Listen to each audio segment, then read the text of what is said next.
Secretariat کی نئی عمارت کی تعمیر کی تاریخ کو خطیت دے دی گئی ہے۔ چیف منسٹر چندر شیکھر راؤ کی یوم پیدائش کے موقع پر 17 فروری کو سیکریٹریٹ کی نئی عمارت کا افتتاح کرنے کا حکومت نے فیصلہ کیا۔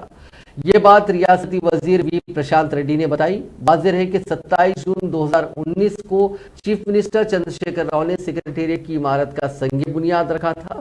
ریاستی حکومت کی جانب سے 610 کروڑ کی لاگت سے یہ عمارت تعمیر کروائی گئی۔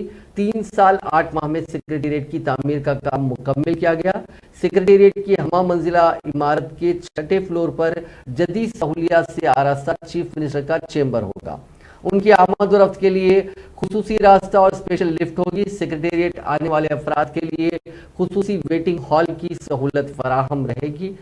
ایک اور خاص بات اس میں ہم آپ کو بتا دیں کہ جب سیکریٹریٹ کی تعمیر کا سنگ بنیاد رکھا گیا اس وقت یہ کہا گیا تھا کہ اس کے احاطے میں موجود 2 مساجد کو نقصان نہیں پہنچایا جائے گا، لیکن 10 جولائی 2019 کو دونوں مساجد کو اچانک شہید کر دیا گیا، نہ ہی کسی کی اجازت لی گئی۔ حالانکہ دونوں مساجد وقف کی جائیدادیں تھی اور وقف بورڈ کی مرضی کے بغیر یا وقف بورڈ کو اطلاع دیے بغیر ان دونوں مساجد کو شہید کیا گیا۔ پہلے تو کہا گیا کہ سیکریٹریٹ کی دیگر عمارتوں کی ڈیمولیشن کے ٹائم پہ اس کا کچھ ملبہ ان مساجد پر گرا جس سے کچھ نقصان ہوا۔ بعد میں وزیر اعلیٰ چندر شیکھر راؤ نے سیکریٹریٹ میں باضابطہ تسلیم کیا، اسمبلی میں تسلیم کیا کہ ان دونوں مساجد کو زمیں بوس کر دیا گیا، لیکن انہوں نے تیقن دیا کہ ان دونوں مساجد کی دوبارہ اسی مقام پر تعمیر کی جائے گی۔